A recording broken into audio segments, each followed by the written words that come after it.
The Naruto series boasts a vast array of jutsu, ranging from elemental techniques to powerful Kekkei Genkai abilities.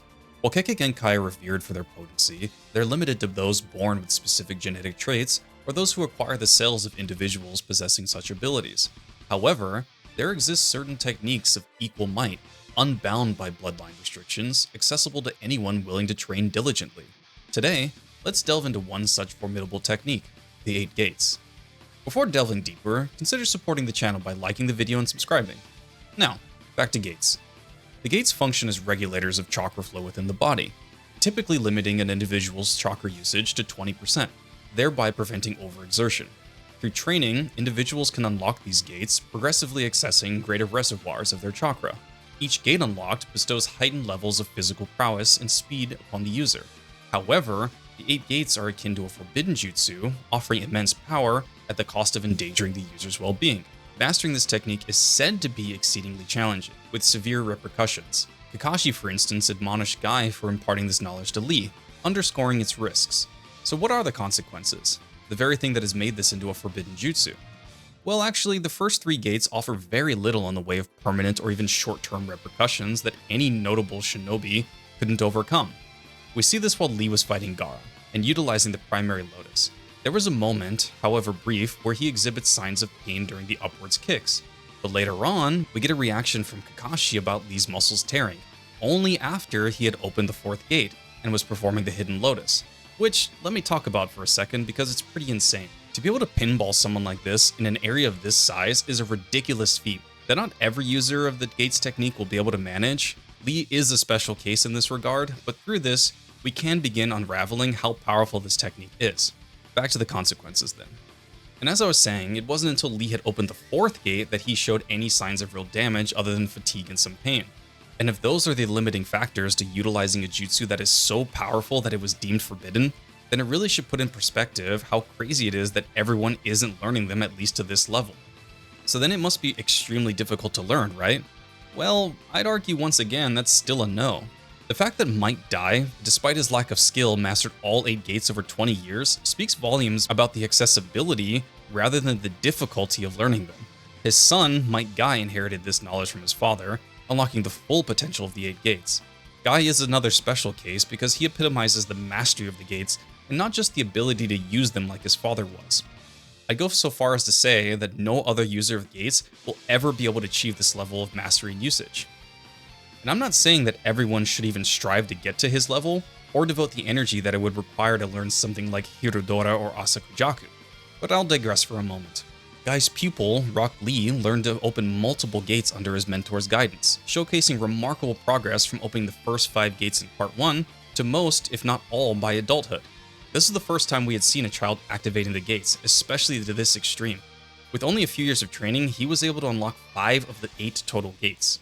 Even Metal Lee, Rock Lee's son, exhibits innate prowess, inadvertently activating the first gate during his fight with Lee. This is a pivotal moment to our theory due to how Metal Lee activates this gate. He does it intuitively, without having properly learned how to. This occurrence once again underscores the technique's accessibility, as Metal Lee instinctively taps into the power with minimal training. Even Kakashi, whose training background differs greatly from Lee, Guy, or Metal, demonstrated the ability to open the first gate with relative ease, simply by focusing. While Kakashi is undoubtedly a highly skilled shinobi, his effortless activation of the gates challenges the notion that unlocking the ability requires grueling, specific physical training. So what does this revelation imply? We have a jutsu that offers substantial enhancements to speed and strength, obtainable within a few years by children and competent individuals with a decent training regimen and understanding of chakra. And just who are these competent individuals that train regularly and understand chakra? Oh right, every shinobi ever. What I see is a jutsu much like the Shadow Clone technique that was only said to have these incredibly restrictive attributes, so we as viewers don't question exactly what I'm posing here. Why every character hasn't learned to at least open the first few, upwards of the 3rd or 4th gate. Despite my claim that everyone should know them, and I do stand by that, not every ninja benefits equally or is perfectly suited to it. Take Shikamaru for example, or even Ino. Their specialties are in battlefield control and act as extremely effective backline supporting characters. Perhaps in their case, the necessity to devote months and years of potential training would be wasteful. Though to be honest, the difference in power and skill between Part 1 and Part 2 Shikamaru and Ino was not at all drastic enough to justify arguing that learning gates simply wouldn't have been the most logical and efficient path for them. But that then poses the question, why would a ninja need to progress their skills at all? I'll leave you briefly with that question while we examine some characters whose abilities perfectly align with gates and their fighting style. Everyone talks about Sakura and Tsunade, of course, because of the Creation Rebirth Strength of 100 technique, which effectively is just passive healing to the degree that Tsunade was able to heal from being stabbed by Madara's Susanoo swords and walk away without a scar pretty much as soon as they were removed. So any sort of damage that the use of gates would pose either of these kunoichi is completely healed instantaneously, immediately removing any drawbacks of using them. So logically, knowing that these techniques exist, one might gravitate towards using and learning them. They don't. An extremely formidable Sannin does not know this jutsu to any extent, despite being from the village in which the only prominent users are from. So again, it really begs the question, why not? Naruto, of course, is an amazing candidate for several reasons, but especially due to the fact that pre-Kyuubi chakra mode, he was effectively just a taijutsu user that occasionally used Rasengan, which for all intents and purposes is effectively taijutsu. Of course, that's a bit of an exaggeration, but you get what I mean. Naruto has shown the ability to learn legendarily difficult jutsu in a matter of days, with Sage Mode and Rasen Shuriken. Naruto with Shadow Clones could have trained to master the gates faster and more efficiently than anyone due to how Shadow Clones interact with training and the transfer of knowledge between the clones and the original. And this isn't even mentioning the fact that due to Naruto being an Uzumaki, he has an insane healing factor that would likely work to either reduce the effects of the first few gates or just completely negate them entirely. I agree with some of their opinions that Sakura and Tsunade are incredibly well suited for gates, but I genuinely believe that Naruto is a slept-on threat, which is of course a crazy statement to make considering how overtly powerful he becomes. That's almost entirely due to Kyuubi and transmigrid Asura hacks. His innate abilities are incredible on their own and shouldn't be undersold. Some other ninja I say would make for awesome gates users, of course would have to be the Hyuga. Mixing the dominant brute force of gates with the graceful precision of the gentle fist and closing tenketsu would make for a stupidly powerful shinobi, capable of taking on any threat in close quarters. Not to mention that in theory, if a gentle fist user has the ability to close tenketsu, they too could have the ability to open them. See what I'm getting at? A gentle fist user with the knowledge of the 8 gates could potentially forcefully open the gates of an opponent who is not at all accustomed to the pain of opening them, overcoming the torture of your muscles and bones tearing and snapping, and subsequently completely debilitate them permanently.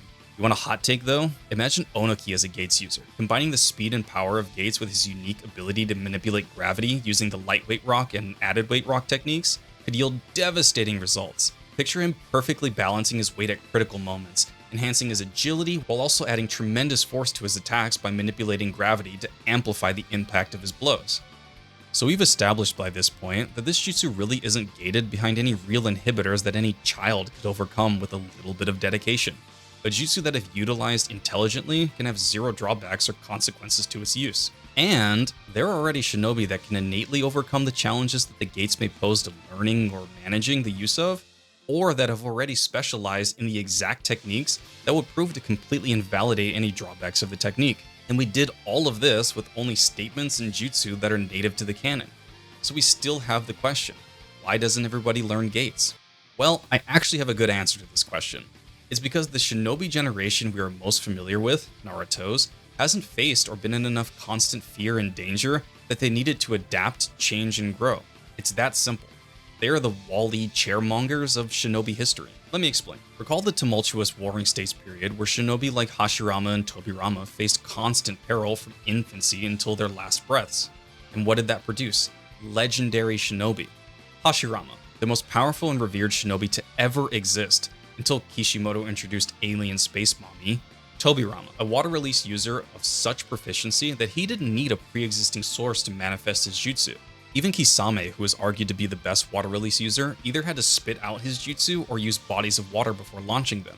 Tobirama just manifested water out of thin air and chakra.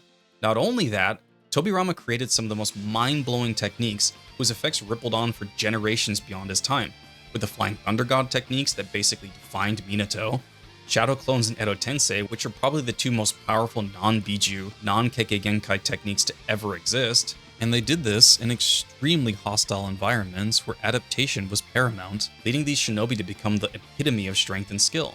The same ethos persisted in subsequent generations, exemplified by Minato, who honed his mastery of sealing jutsu, developed powerful techniques like the Rasengan, and demonstrated prowess in taijutsu and tactical acumen.